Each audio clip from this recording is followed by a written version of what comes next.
Lego, the gift that keeps on giving when it comes to leaking stuff. Now, obviously, sometimes Lego, they take liberties. Sometimes they're on the Yeah. spot. So, Mitch, what has recently come out that's pretty substantial when it comes to Avengers 4 and Legos? You didn't make the pun I was expecting you to make, but I'm thankful you didn't. But now there was some minifig leaks. There was like Mm-hmm. Ronan, there was Thanos, I think it was Captain America and Captain Marvel. Mm-hmm. They're fake because they have details on the arms, and Lego minifigs don't have details on the arms, so Mm. you could ignore those. The other one that is an interesting one because it's been taken off Instagram now. Like the guy's he's not the most reliable source, but he's been right about this stuff in the past. Um, Apparently, there's a quantum realm city Yep. set for the Avengers 4, which is, for the lack of a better word, kind of huge. Oh yeah. And now if you combine that with the fact that the Quantum City is in Ant-Man and the Wasp, but there's Yep. also a deleted scene where they're going to it, the quantum suits that they have, I'm gonna bet this is a pure legit thing. Like there's no Yeah. way this is just a coincidence so Yeah. big, you know? Like it's like I come think the on. fact that the guy's taken the description of it down off of Instagram is kind of it's a more of a sign that it's legit, Yep. but we'll see. But again, there's those leaks where it's like, oh, Scott's been in the quantum realm for 5 years. He would live in a city. No, why not? Right. If there's another foe, maybe it's a nihilist. A nihilist ruled the negative zone. Have a nihilist rule the quantum realm from the city. Mm-hmm. Done. And then Scott brings him back inadvertently, or he learns about our universal realm, whatever. Yeah. That's how that starts. You can kind of start maybe piecing this movie together slightly, but until we know, like, get the actual images of the set leaks, then, or not set leaks, like the Lego set leaks, then Yep. no, Now it's all like just pure speculation at this point. So, Like, it's I will probably- say this though: the people that leaked Legos, the same ones that leaked Aquaman and Black Manta and Mera as Lego minifigures back in like March, they're very obscure on Instagram. They don't have many followers, but they've been correct. Their Facebook or their Instagram got shut down before, and they opened up a new one, so it's got a smaller following. But I can guarantee it's them.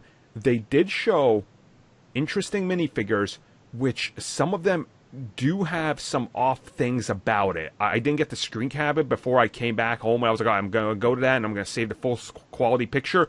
It was taken down. So it was interesting because it did show Captain Marvel in the green outfit. So I was like, okay, this lines up with the fake looking ones, but it was taken down. So I'm like, there is something here going on. There's definitely Lego leaks out there, and if you know where to look, you're going to find out a little bit more than most people know, and that's the thing. Like, Lego has been very much with this, because Lego is so big, they're producing toys for it right now. Like, they're manufacturing it because they know it's going to sell ridiculously, you know? So it's like... Plus, they've had the magazine that has all, like, their future stuff and the Avengers set in there. Yep. So it will leak at some point. It's just the way it come out. I mean, if the Voltron Lego set will sell, then this will sell too. Oh, yeah. Oh, yeah. I mean, Lego, you just put whatever on Lego and it sells because it's Lego. Yeah. Oh, yeah. No, people will always buy Lego, but I don't know, it'd be interesting if it does turn out to be legit, because then that kind of cracks open half the movie. And also with recent talk about, you know, them saying, look, little things that are placed throughout the quantum realm, the next phase of Marvel movies is going to be built around the quantum realm and what those ramifications are and the impact on the MCU. I'm like, I think this is literally, like you said, it's going to crack open and it's going to be like, whoa, we're getting a different MCU here. And I think you kind of start to get those ideas, and it's like... I think that's probably why I'm doing the time jump. It's like, this is what we could possibly look like.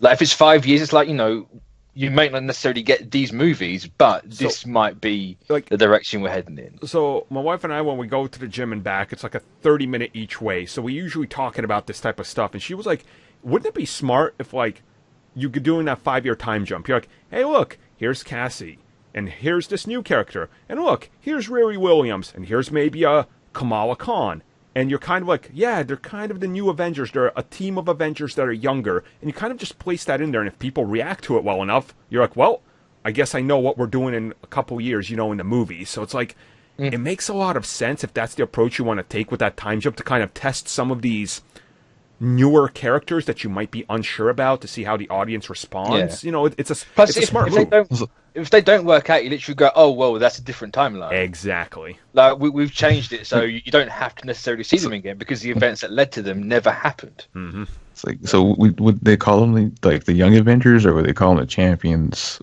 I think it depends on who they do. If they go with, we know there's Cassie Lang, and she's going to be stature in this. Like, why wouldn't you do that? Like, if they do, like, Cassie Lang and Kate Bishop and all that, I'd say call them Young Avengers and then have a Champions. I don't see why. Like, it's going back to the whole thing we had earlier about Guardians, X-Men. Why would you have $1 billion franchise when you have two? Yep. Like, don't put all your eggs in one basket. Spread them out. Like, it's just two different names, like Young Avengers. Yeah, sure, they're kind of redundant with each other, but you can make them different. Yeah, because I was just thinking about like synergy with like all the comic series and stuff. Because every time they tried to do a Young Avengers series, it never stuck around long enough. Mm-hmm. Because most people say like Young Avengers. Why would I want to read about some kids wanting to be the Avengers when the Avengers are right there?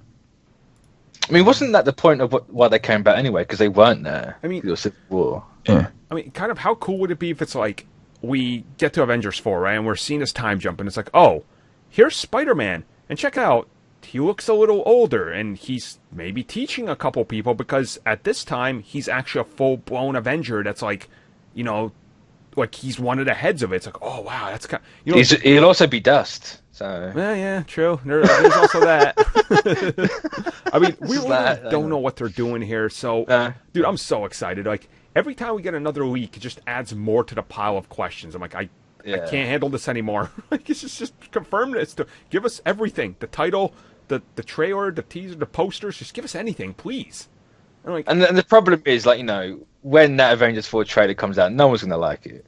Oh, God. The expectations are so damn high. Yeah.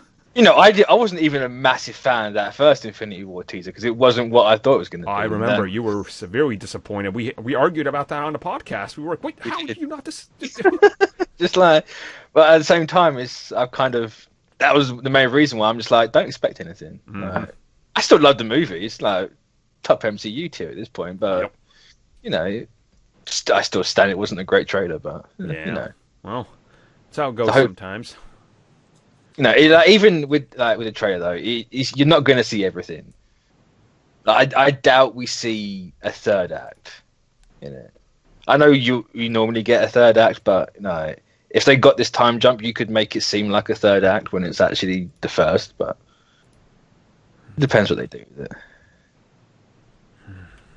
it. I mean, I think that's the thing, and like I said a couple days ago, I think people are building this movie up in their head to be something so big that when they see it, they're going to be like, oh, I'm kind of disappointed it's not what I pictured it was going to be.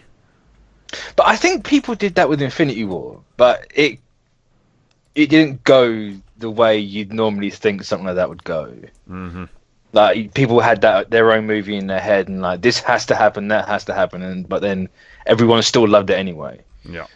Maybe they can do that. Maybe, hopefully, it doesn't become like a Last Jedi where people had the expectations and it's like, it's not what I wanted. And it's just like, oh. The person in the quantum realm is Plagueis, who's actually Snoke, who's actually Howard Stark. Man, that would be. If that doesn't happen, it's the worst movie ever. Don't subvert my expectation. I want to know exactly what's coming by the book. Please. Even though Infinity War didn't subvert anything, but it was like, oh, it subverted it. It's like, no, it didn't. Everyone expected them to die. Yep. Everyone. We literally, we talked about it, all right, so we're expecting everybody's going to die at the end of the movie. Perfect. Let's go into this. The amount of times I said on this show, like, he's going to snap. Like, the snap has to happen. It's going to be at the end, and it's going to lead to cliffhanger for the next one. It's like, just how it has to go. But exactly. So, yeah, that's our talk for Avengers 4, Lego leaks, and various other things.